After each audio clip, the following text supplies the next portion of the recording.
Hello, and welcome back to the Dungeons & Dragons Podcast UK. My name is Yasmin, and I will be the DM. Hi, my name is Samantha. I play Elora Greyvale, and she is a sorceress from the province of Nephalia.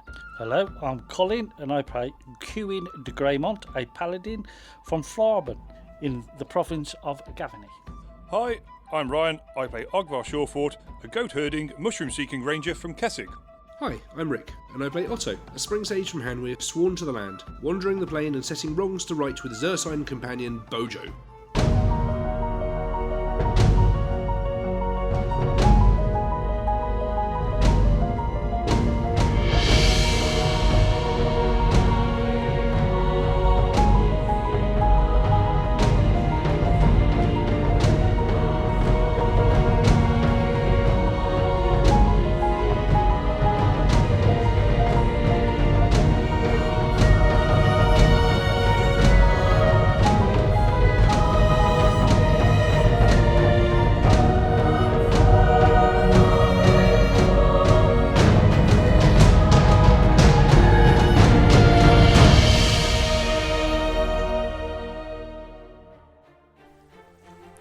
Our adventurers 5 turned up at the tower, and leaving Esther shielding their supplies and watching over the wagon, they attempted to announce their arrival and state their business.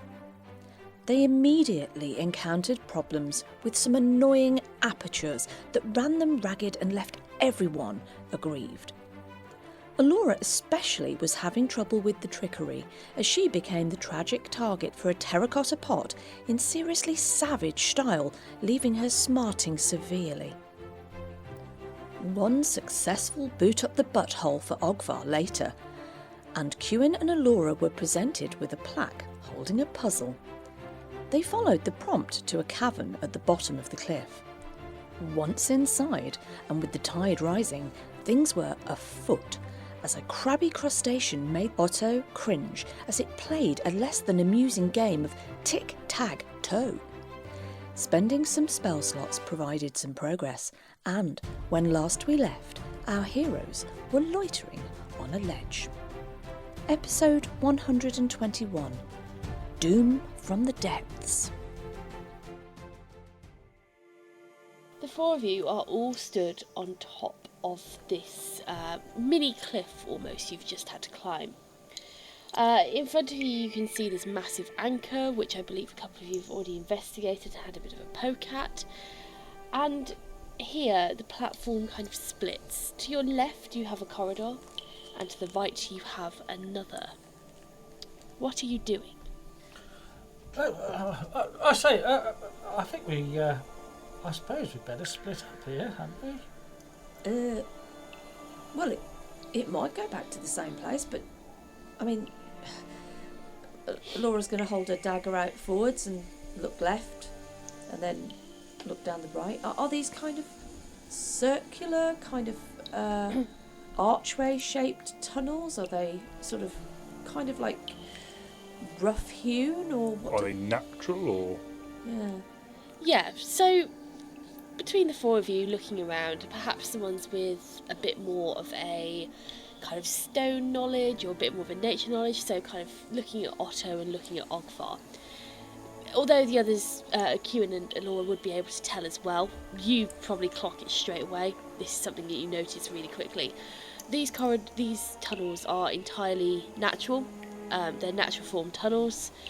You can see where the water has eroded away. You can see stalagmites and stalactites, obviously where the water's filtering through the earth above, the minerals are dripping down. You know, it's very easy to see that these are very natural tunnels. However, you can see some artificial flattening of the floor.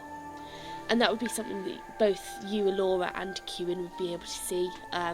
You very, a couple of steps forward and you realise that the floor is very clear and very flat. It's slippery, as you'd expect kind of like a kind of sea cave to be, but it has clearly been kind of flattened out and made even. Well, we've got a bit of a choice here. We could go left or right. Anybody got any ideas or options? I mean, they look pretty similar, don't you think, Cuin? What do you guys... Ogvar? Otto? What do you think? I can't decipher which one leads to where we want to go now. The only way to find out would be to go down one and see if it starts veering off in a direction towards the tower, I suppose. Can Alora feel any air movement drifting back through the tunnels, either going into one of the tunnels or coming out of either one of the tunnels? Is there any flow of air?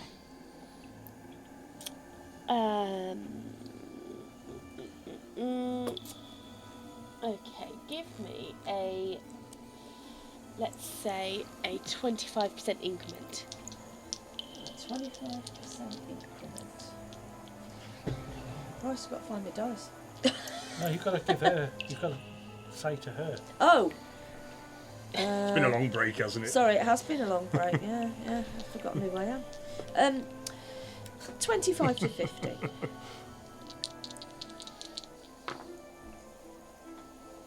24 rolled.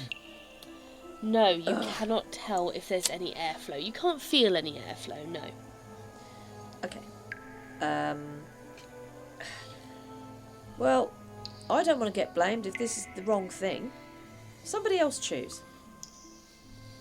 Ogvar, you're a man of the wild, a man of the woods, and you Otto.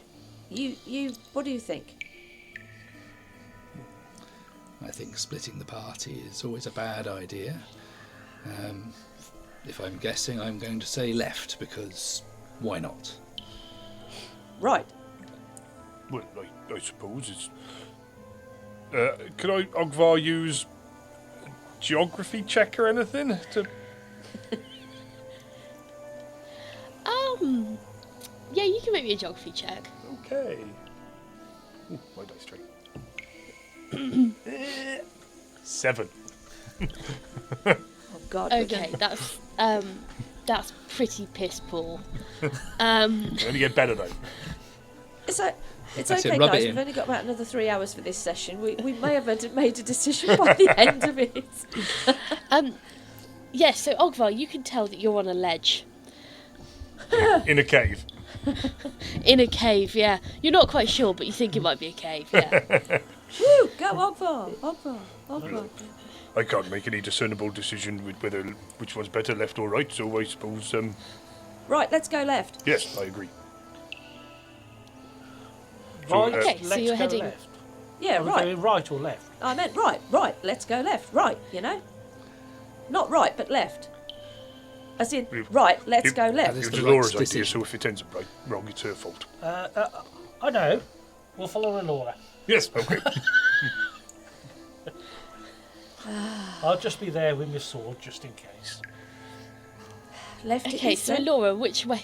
You go left. Okay. Left, and she's going to put her best foot forward. She's going left. Is that right? That's right. Yeah, that's right. She's going left. No, left. All left. Oh dear Okay. God. So Welcome you to begin to make 2024. Happy New Year, folks. Okay, so you begin to make your way down this left-hand passageway. It narrows significantly as you make your way, and there is a slight downhill angle. It's not enough to cause you any great problems, but with the floor being slippery, you do occasionally kind of skid out as your foot maybe slides in front of you, with kind of obviously this kind of damp algae and cave moss. Ogvar. Hello. As the corridor narrows down, it reaches almost a choke point. It's still wide enough to pass, it's a little bit of a squeeze, and as you squeeze through this narrowest point of this corridor, you have a slightly larger area in front of you. To the left, you can see a large, well, what appears to be an opening into a large cavern. The cavern appears to be lit with a bluish-green hue that glows and occasionally flickers, and you can hear the sound of water lapping against a stony shore. To your right, there is another, narrower passage. Okay. And you can make me a spot check, please, Ogvar. Okay. Spot.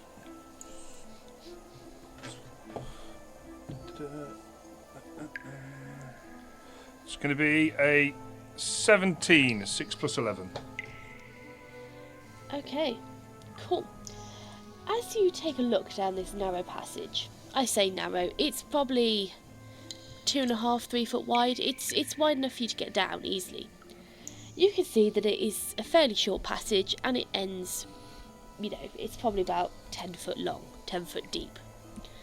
However, at the end of this passage, nestled into the back corner, you see some mushrooms. Okay. So, I think Ogvar's seeing the mushrooms and being quite interested in them now as he's studying his book. We'll probably go over and have a little look at them. Okay. As you squeeze yourself down the passageway... Hold there, folks, I'll be back in a moment. And approach the mushrooms, you can see that they are brown and white, blending quite effectively into the cave wall. But they are brown and white, and they have a distinct seashell pattern. You very easily recognise these mushrooms as some of the mushrooms that Portia had written about in her book. These are Gylian. Okay. And do I have to read myself, or do I know what they are? No, you remember the effects. Okay. Cool. These mushrooms are often mistaken as seashells due to their distinct kind of seashell pattern, and Rick gets it. There we go. They're chocolate flavoured. Oh, They have a... Oh, Penny's job. God. They have a sweet and nutty taste. And eating them will give you +2 charisma for 2 hours, but also give you -2 wisdom for 4 hours. And that effect is per mushroom. I thought you were going to say permanent then. So they stack. Oh. Okay. Yes, apparently on a waistline. I already got that. Don't need any help. Okay. Seeing those, Ogvar will pick up a handful and put them in Orland. Okay, so you managed to pick up 12. There are quite a few. Wow. And you need like a nice little square box with little compartments that could put them in or something like that. I think you might have lost them. Yeah, they're all buffering here. You mean the chocolate box, maybe? Oh God. Okay. So you return. Yeah, I'll Back up the squeeze back up. passageway. Yeah. The rest of the other three, you three, Otto, Laura, and Kewin, you would have kind of filtered down through this chokehold, and you're all kind of stood in this.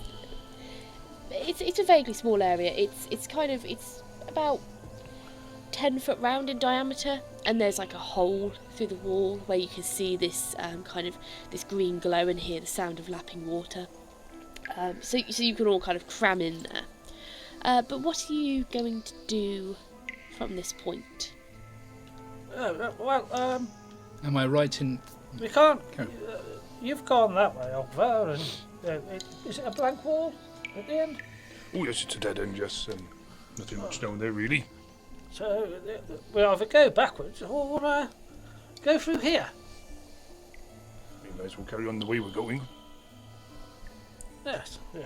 Okay. Sword at the ready. Okay.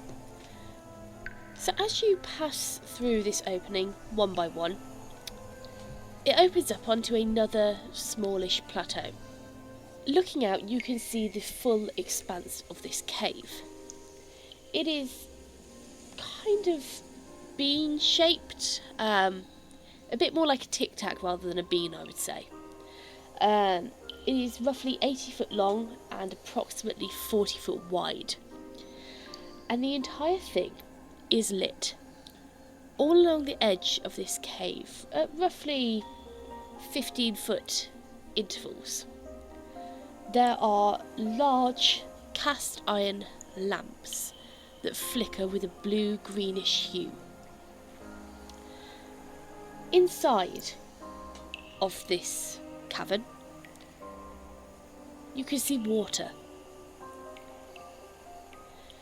This water is dark, and the lights do very little to illuminate more than you would say the first kind of 5-10 feet of depth.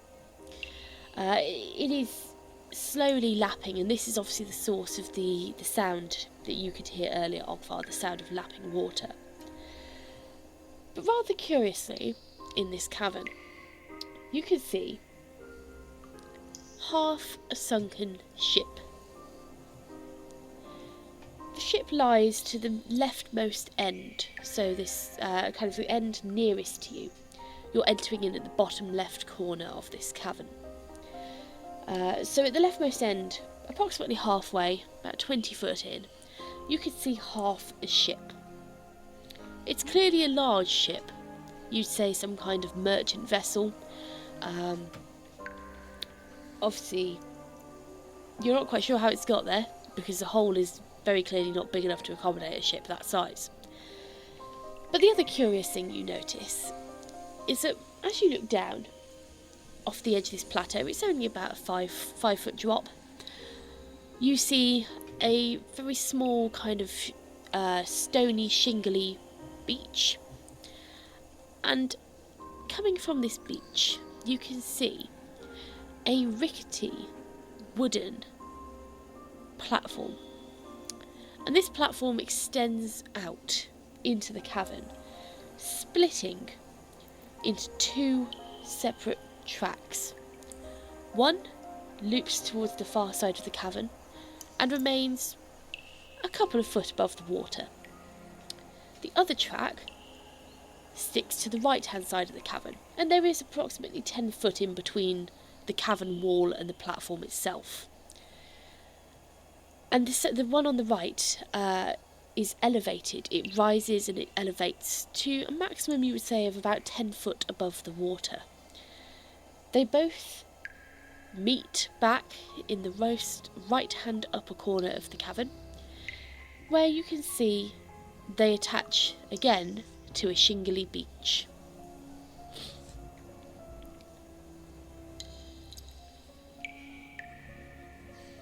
Well, it's a bit odd. There's obviously someone's intended to come through here because there's a walkway, and well, someone must have been here at some point because there's a ship, but I don't know. Well, bits of a ship. Not quite sure how that got here. Well, that's curious. Do the gangways lead in any way to the ship, or how close do they come to the ship? So the leftmost gangway, the one which loops up towards the far wall, does in fact pass 5 foot away from the ship, where you can see the timbers, the water lapping against the timbers. Okay. Yeah, it's rather curious. I suppose I could go over and have a look. You see now it is lit in here. Oh, yes. You can give it a plod and maybe have a quickie spec on it. Okay, sounds good. We've got to go that way anyway. Can I just ask before we move on to that, the state of the ship, is it like it's ready to set sail? Are the sails mounted? Is there cargo that we can see in front of that? No, so it's not a full ship. It's like half a ship, very clearly half a ship, and it's stuck out of the water at a 45-degree angle. Clearly in a state of disrepair. It's, got mossed over planks, some of them are missing. You can see cannons sticking out of a couple of cannon holes inside of the ship. They're covered with crusty barnacles, and very clearly just kind of it's been left there. The actual, you'd say probably this is the front half of the ship. You can see the prow with the figurehead kind of almost smushed into the cave wall. Very strange. Right, so I'm going to go over, start walking towards it. Get the sword out just in case. And head towards the ship. Okay, so you drop down off this little plateau and you begin to walk across the gangway. It is slippery. It's only 5 foot wide at most. It varies in width, but the maximum, the kind of widest it goes is about 5 foot. You start making your way out over the water. Make me a spot check, please, Kewin.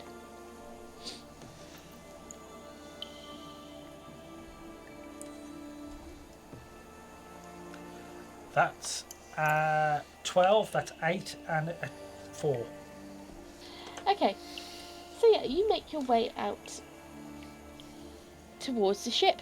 And you probably don't have to go as far as into the middle of the cave. You do actually pass roughly, it's a little wider than 5 foot, but roughly 5 foot away from the this ship, fairly early on this path. So what are you looking for here? Are you just looking to get a better view? Yeah, just to see how it ended up there. Yeah, okay. So you look around, and for all intents and purposes, this is quite simply half a ship. There's no obvious, it's clearly not come through the doorway that you've come in. It's clearly not fit through the other exit on the other side. There's no kind of obvious breaches in the walls or the ceiling. You are in a cave and there is a half a ship there. I say that it does, I don't understand this. Doesn't look like it was built here. So somebody building half a ship just looked like it was plonked here. Alora's very puzzled by this. She's just standing surveying the scene, and she's going to quietly just wave her hand, casting, and she's going to quietly mutter Detego Magicus, and she's going to detect magic. It is a 60-foot cone-shaped emanation, and she is going to concentrate quite hard on that. She's probably just going to stand and spend a good 5 minutes casting on that. At the ship, yeah? Yes, she's going to go from the point where she stood just above the shingle beach, 60 foot out, so it'll go probably 2/3 of the way down the cavern in a 60-foot cone, so it'll probably cover the whole of the ship, I would imagine, as she's looking at it, or the majority of it. Yeah, okay. So you cast your cone of detection. Sounds like a traffic cone kind of thing. I just imagine you stood there with a traffic cone going... sorry, detour. You cast your cone of detection towards this ship. And you stand there for a couple of minutes, like doing a very thorough scan of the surroundings. And you can get... You do sense a magical aura. Not from the ship itself, but something on the ship. Anything obvious that she would be able to identify from there? Make me a spot check, please. Spot check. That's a 16 plus 5, so that is a 21. Nice. 21. Nice, okay. Yeah. So you are just about able to make out, especially aided with your almost this kind of magical radar, which is silently blipping on your senses that there's something over there. You can just about see that on the far side, so the side furthest away from you, of the deck of the ship, there are what appears to be a couple of crates which are still intact. I take it, how far across did Kewin actually go on the walkway? So Kewin's probably only 15 foot down the walkway. He's still relatively close to you. Okay, Alora's going to stride up to stand next to... has she got to climb down off off onto the shingle beach, or does the walkway go off the side of the plateau? No, you'll have to climb off the plateau, but it's only a 5-foot drop. You'll be able to Okay. handle that. Okay, I'm not she's going to make a check. She's going to drop down onto the shingle beach, and then she's going to go along the walkway to catch up with Kewin, and she's going to put a hand on Kewin's shoulder and say, I've had a bit of a look, because this is all very strange. On the deck of the ship over there on the far side, there are a couple of crates, and they are letting off a magical aura.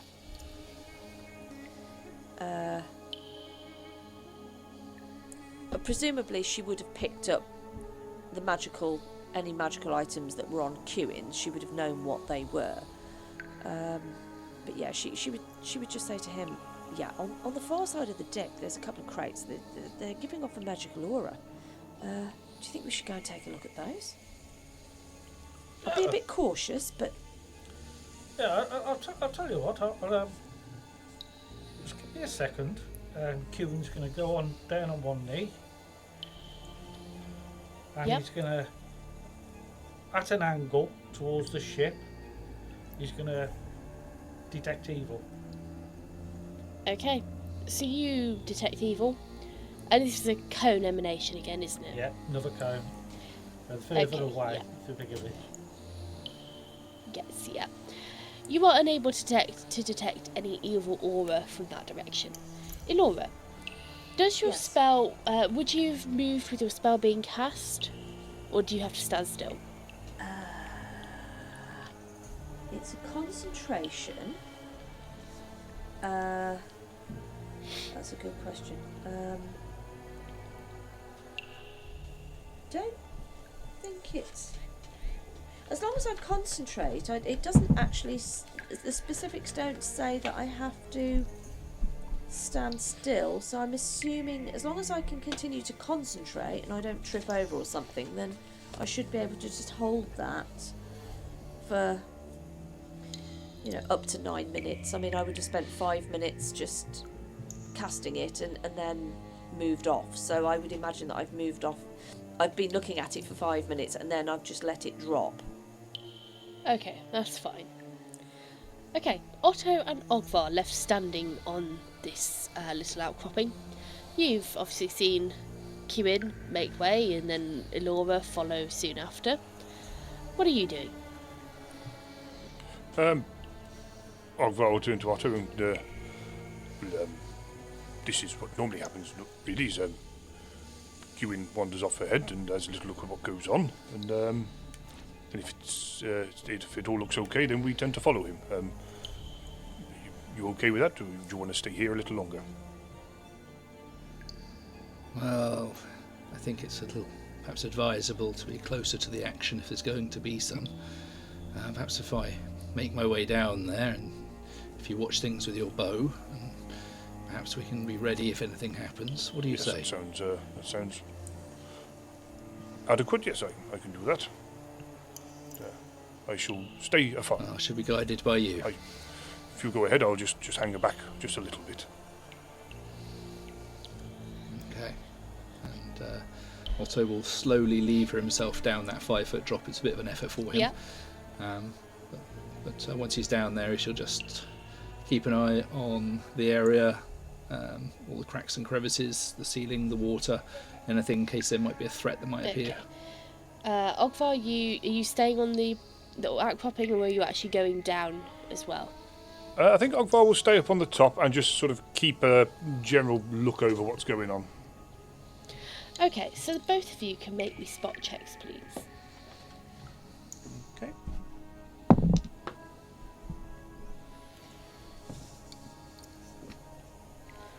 That'll be 19, 11 plus 8 for Ogvar. And I rolled a 10 plus 16, 26. Ooh, okay. So, Ogvar, sorry, what was that? 19. Rolled an 8 19, plus okay. an 11. Otto, as you begin to lever yourself down ever so gently, and you turn around once your feet are on the floor, you catch out of the corner of your eye, towards the middle of the cavern, a glint of silver that disappears. something down below. Keep your eyes open. Didn't see what it was, but it's certainly moving. Something silvery down there. Ogvar doesn't say anything, Something just tells me it's not nods. just fish. So, Elora and Kieran, what are you doing? Heading towards the ship. Yeah, I think we would probably step on board this ship tentatively. How are you crossing a 5 and a bit foot gap? It's really funny, but we could do with a boat. Anybody got a jump. boat? Just jump. Jump? Ah, Oh God, sweet Jesus. Okay. 5. Do you need any help up there? Well, I'm not a dwarf, but you could toss me across. Oh, I'd say The old trope. it's going to happen, would it?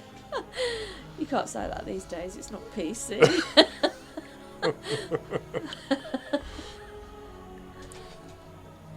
It's only 5 foot. Back in my days, you'd just roll your trousers up and get wet. It's only 5 foot. It's only a 5 foot jump. Oh, okay, alright. Yeah, okay. Elora will give it a go. She'll try and jump across. It isn't a huge gap, Okay. admittedly. Okay. Right. Make me a. What checks we got? We got a jump check? No. Yes. Yes. Yes. Okay. Make Yes, me we a do. jump Yes. check, please. A jump check. Oh. Oh God. Oh God. That would be a 3 plus 1 for a whole 4. Oops. Oh dear. Elora, Yes. you back up towards the edge of the gangplank, the walkway, and take a running start. You haven't got a lot. You've only got about 5 foot. But as you place your right foot down to take that kind of leap and push off, your foot slips on a piece of algae, and with a bloop, you land in the drink. Blop. Okay. That's not exactly putting your best foot forward, is it? I'd be hopping mad if that was me. I say, Laura. I thought we were jumping across, not into the water. Just Yeah. Just I'll pull- pass down my a bit of rope. Grab onto that, will you? And I'll pull you up. right, I'm going to grab onto the piece of rope. And I'm going to pull her up. Otto and Ogvar, make me a spot check, please.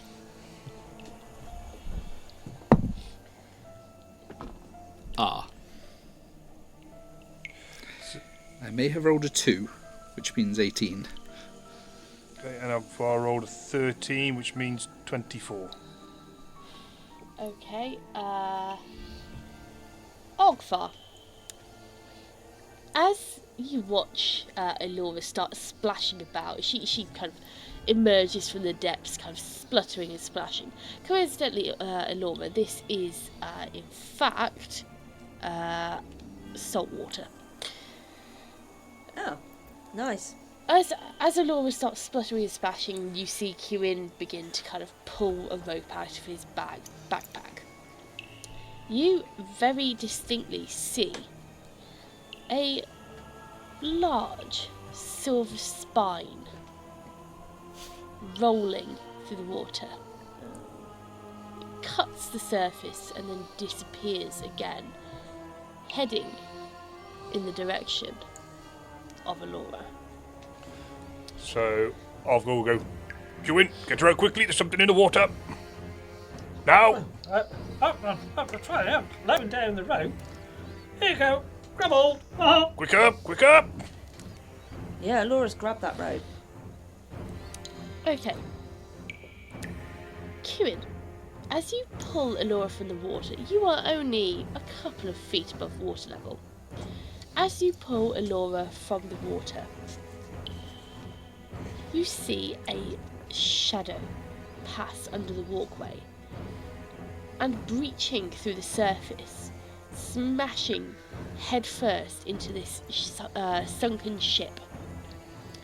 You see a large amphibious head. Roll initiative, everyone. Oh no. Amphibious. Great.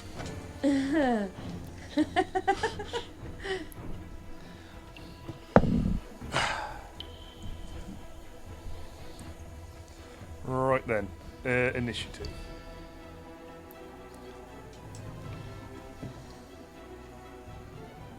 Okay. Great. Oh shit. Okay, that's a 5 plus 8 for Alora, which is a 13. Ogvar rolled a 19, which will be added to 4, which will give him 23. Nice. Kewin rolled a 2 plus 2 is 4. Well, I'm pulling you Nice. at the water. Okay, Otto. Otto has a 12 plus 1, 13 in total. 13. Okay, so between Otto and Alora, who's got the higher dexterity? I have a grand total of 10. Oh, sorry, 12. What? He's got plus 1, but you got Oh, what, the 12. modifier or the score? score. Oh, 19. 19. Ladies first. Okay, so ladies first. First up in the mashing order is going to be Ogvar. Oh, great. Right. So, Ogvar will.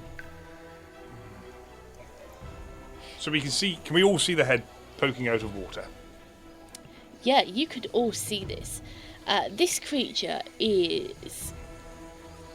It is covered in thick scales which glisten silver in this kind of a silvery green blue in these flickering lights. It has a very short, stunted head, almost like a turtle's head, with terrible kind of jaws. It has 2 dark eyes and multiple fins running down its body, including this long, barbed fin you can see running down in the centre of its spine, this crest which you saw cutting through the water. Okay. Ogvar would like to move slightly closer. He would jump down from the ledge and maybe move his way towards the shore, just so he can make a better aim at it. Yeah, okay. And is Alora out the water yet? She's just been pulled out of the water. She hasn't got her feet on dry land yet, but she Okay. has been pulled out of the water. So, in an attempt to distract it from whatever it's doing, Ogvar will shoot at it. Okie dokie. Roll to hit them, please. Will I be within 30 feet to get my point blank bonus?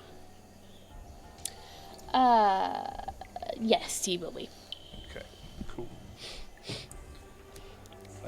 Right, that's going to be a 9 plus a 14. It's going to be 23. 23 does not hit. Ooh.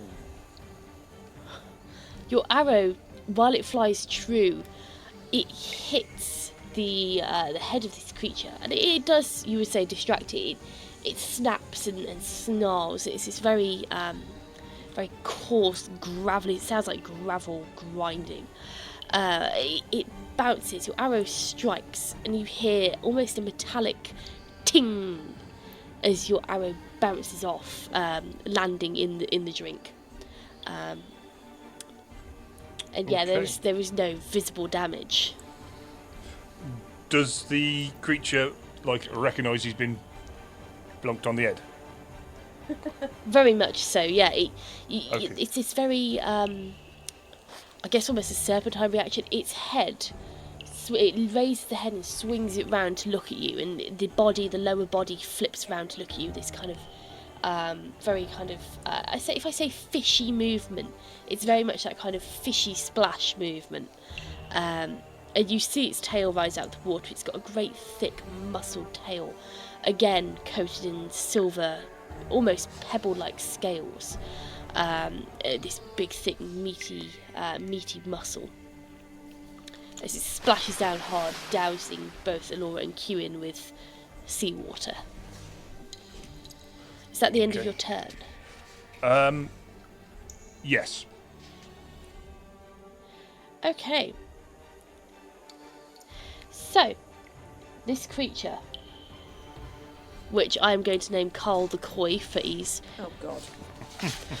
turns around and re-submerges itself. And as it disappears from view, everyone make me a spot check, please.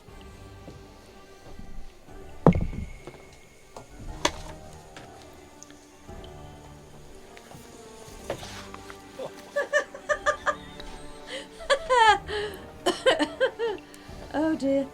That's a nat 1 + 5 from Alora. It's going good. Or should I say it's going swimmingly? Jesus. You look into the water to try and figure out where it's gone and spook yourself with your own reflection. Yes, anyone else? Who's next? Okay, Ogvar rolled a 15 + 11, which would be 26. Okay. Kewin rolled a nat 20 + 4. That's 24. Nice. Okay, Please. Otto? And Otto rolled a 7 and has 23. Okay, nice. So, Kewin, even with your roll, with a nat 20 totaling 33, you lose sight of the creature as it disappears back into the murk. And with that, let's make a roll to hit. With a 34 to hit your flat-footed AC, Kewin. Yeah, just about catch me. Yeah, that gets you? Okay.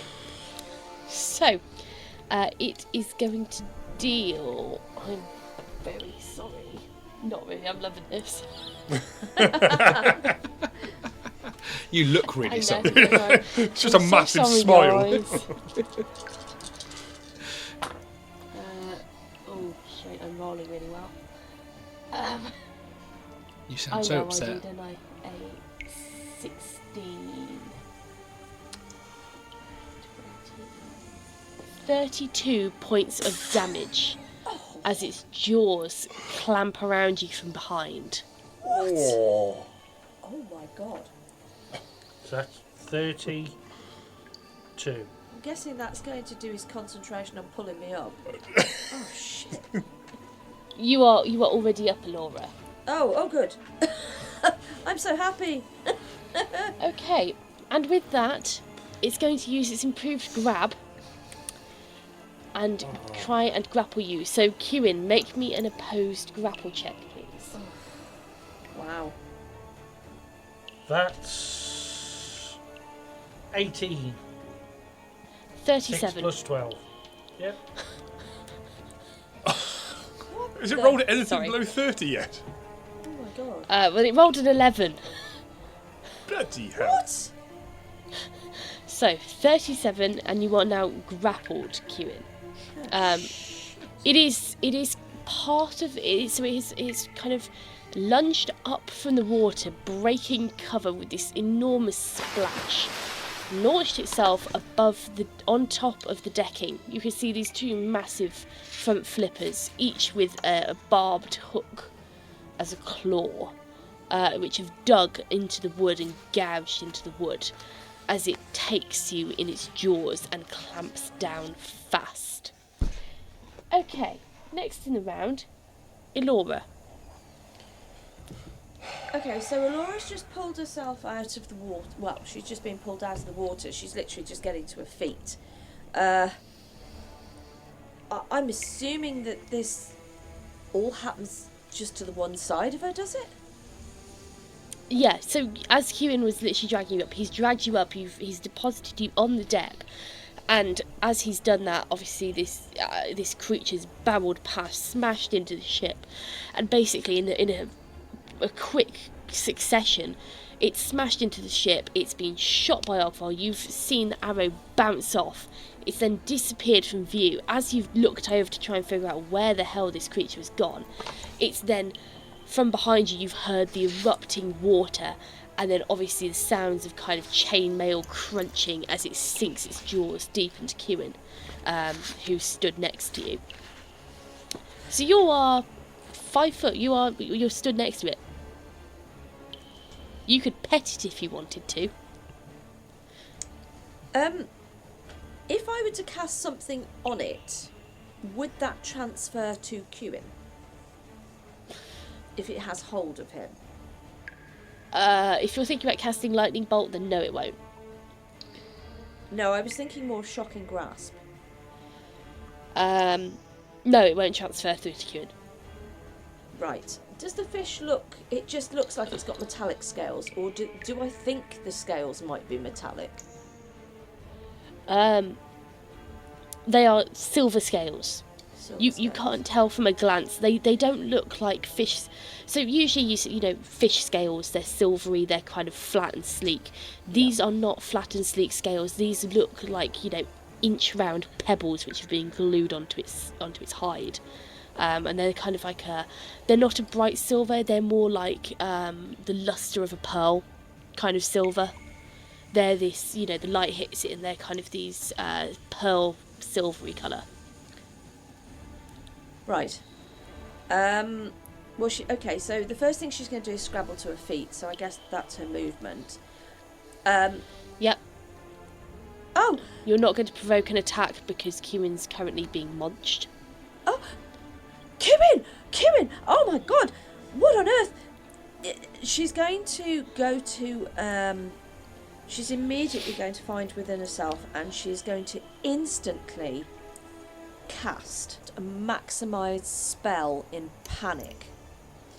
So she's using a meta magic to maximise, right. And she is going to cast directly on it, seeing as it's right by her, Shocking Grasp, which is a touch attack. So she'll have to roll for that. So what's that? D26 bad plus dex. Okay. So that's an oh god. 11 plus 8, which is 19. She's going to attempt to hit it with a 19. Is that on its touch AC, yeah? That's on its touch AC, yeah. Yep, okay, that will definitely hit. Thank God. So that is 5d6 of electric damage, which is maximised, so that is 30 points of damage.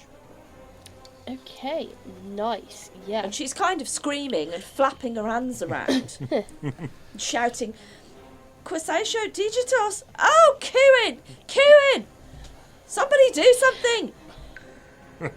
Okay, so you cast this and you see its body judder, and you can hear the tail as it spasms, creating these large frothy kind of waves and splashes in the water below. It releases hold of Kewin, hissing, and again you get this kind of sound of almost like rocks grinding within its throat as it slips back into the water. And Kewin, you are now released from its grapple, with some more holes in your armour. Yeah, Alora's just... Well, she can't do much else, but she's just going to, put a hand on Kewin and just go, oh my god! That wasn't fun! Okay, so next up, Otto, your turn. Also, just spend a moment thinking and see if he can work out what this creature is. Is there perhaps... Could he maybe make a nature check to try and see if he's heard of this? Yeah, you can make a nature check. It's going to be a bit more difficult because you're not so used to sea creatures, but you can definitely make a nature check. Yeah. So I only rolled a 5, but plus 21, 26. 26. Yeah, okay, so you'd have probably heard rumours about this type of creature. And Denora, once you stop kind of flapping and panicking, you will almost certainly recognise this creature. This is a creature which is known to typically plague the depths. It is a creature which you've only ever heard about in kind of portside taverns, Otto. It is a dragon eel. You know from the stories that sailors fear this creature, or certainly they supposedly fear these creatures. You never really thought they were real until now.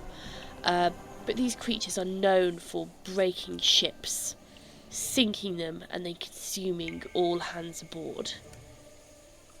They are a very real danger, and most sea captains would do their utmost to avoid them. How one got itself in here, you're still not quite sure. Yeah. I shall quickly relay this information. This thing's a dragon eel. I'd be very careful if I were you.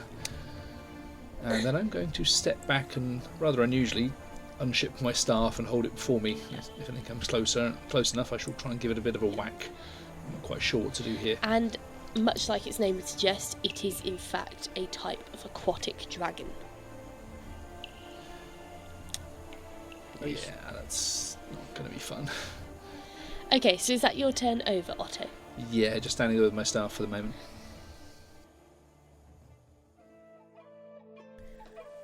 After a brief conversation, the team chose to travel the left tunnel, with our ranger gathering some Gylean mushrooms along the route.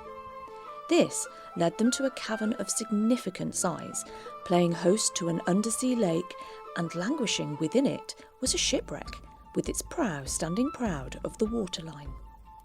After an arcana check for magical auras, 2 of the team wandered along one of the wooden walkways that ran alongside each of the outer walls of the cave. With encouragement from Kewin, Alora summoned her courage rather than her spells, which was somewhat of a mistake, earning her a swift dunking in a cold, briny bath as she failed to land the 5-foot leap onto the deck of the derelict ship. Meanwhile, Otto and Ogvar detected distinct movement under the slick, watery surface, catching sight of a very large, silvery, scaly something. Clearly, their sorceress had disturbed a creature in the depths, as presently our party paladin found himself the palatable target of a sudden snack attack. Thank you for listening to our podcast. Having you as a listener means everything to us. So, whichever streaming service you choose to listen to us with, please give us a like, subscribe and follow. We would love for you to join us on our Facebook or Twitter page, where you can catch up with all of our latest news. While you're waiting for the next episode of Secrets of the Silver City, why not pop over to our website, where you can read all of the information about this campaign, from backstories to setting. All of the links are in the bio of this episode. Join us again next week for the next instalment. Thank you for listening.